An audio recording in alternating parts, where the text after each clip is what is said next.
Hello, hello les génies créatifs de l'Avent. Alors, aujourd'hui, jour 18 de l'Avent.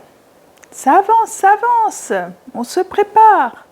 Et aujourd'hui, j'ai tiré la fée de l'instant présent. Regarde, cette petite fée là, derrière elle, avec comme une horloge, un petit écureuil, une aiguille, un loir, des abeilles.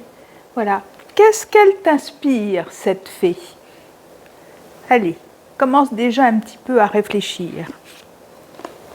Et pour aller plus loin, je vais te poser quelques questions.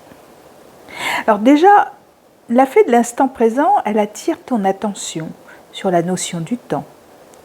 Elle te montre comment améliorer ton bien-être en développant la conscience du moment présent.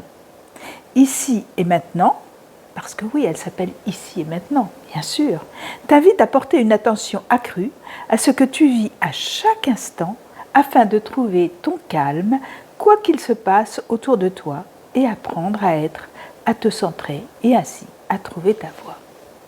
Combien de fois as-tu l'impression de ne pas être au bon moment, d'être trop en retard ou trop en avance, ou de penser au passé, ou de te projeter déjà dans le futur? Hé, calme-toi, recentre-toi, reviens ici. Alors, qu'est-ce qu'elle va te donner comme information, cette rencontre avec la fée de l'instant présent, ici et maintenant? Est-ce que par exemple, elle te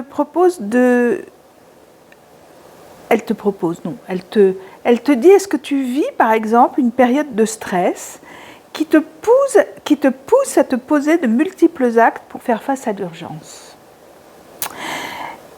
As-tu du mal à vivre aujourd'hui à cause des souffrances que tu as vécues dans le passé?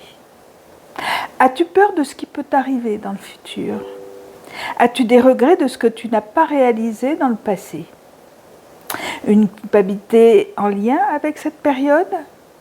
Réfléchis. Te sens-tu pressurisé par les autres avec une difficulté à te positionner? Que te raconte le petit écureuil? L'écureuil, c'est un animal rongeur qui symbolise la prévoyance, l'agilité, la vivacité, l'indépendance et le dynamisme. Sur tous les continents, en raison de son mode de vie, l'écureuil joue une fonction éco systématique importante en oubliant des graines qui vont germer n'importe où. Et il contribue ainsi à la propagation de champignons tels que la truffe du cerf.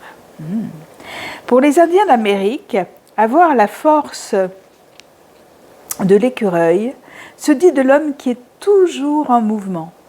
Néanmoins, l'écureuil est un animal opportuniste. Il s'amuse de tout.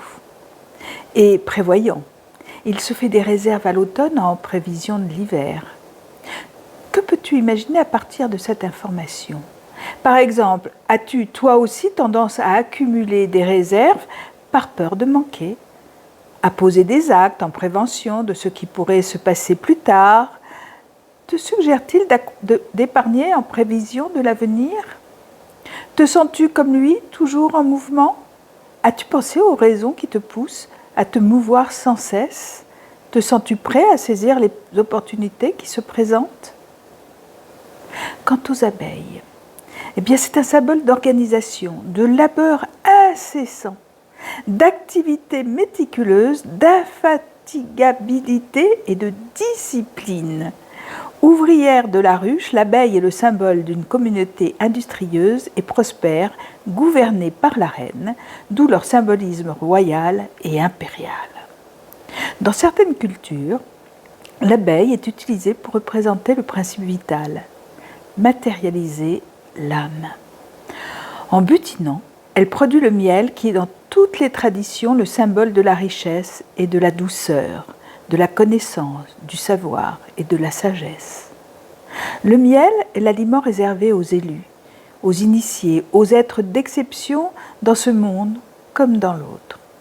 Saint Clément d'Alexandrie, un des pères de l'Église, né à Athènes en 150 avant Jésus-Christ, disait au sujet des abeilles: « L'abeille butine sur les fleurs de tout un pré pour n'en former qu'un seul miel. » Que peux-tu imaginer à partir de cette information? Par exemple, comment peux-tu, à l'image des abeilles, concentrer toute ton activité à la fabrication d'un seul aliment, d'un seul produit? Comment peux-tu développer ta richesse, ta connaissance et ta sagesse en concentrant ton attention sur une seule tâche à la fois? Le loir. Le loir, c'est un rongeur qui ressemble à un petit écureuil. Il vit dans le creux des arbres et des murs et dort pendant la saison hivernale. Il a deux phases principales. Quand il est réveillé, il a deux phases principales. Quand il est réveillé, il est actif et rapide. Et quand il dort, la moitié de l'année, il est immobile et se recharge. Il a son propre rythme. Que peux-tu imaginer à partir de cette information? Sais-tu t'arrêter? Prends-tu le temps de te mettre à l'écoute de tes besoins? Consacres-tu du temps à te reposer? Le message de la fée de l'instant présent te dit ceci. Je m'entraîne à vivre pleinement chaque instant. Ainsi, mes soucis s'estompent et mon plaisir s'accroît. Très belle méditation et je te dis à demain.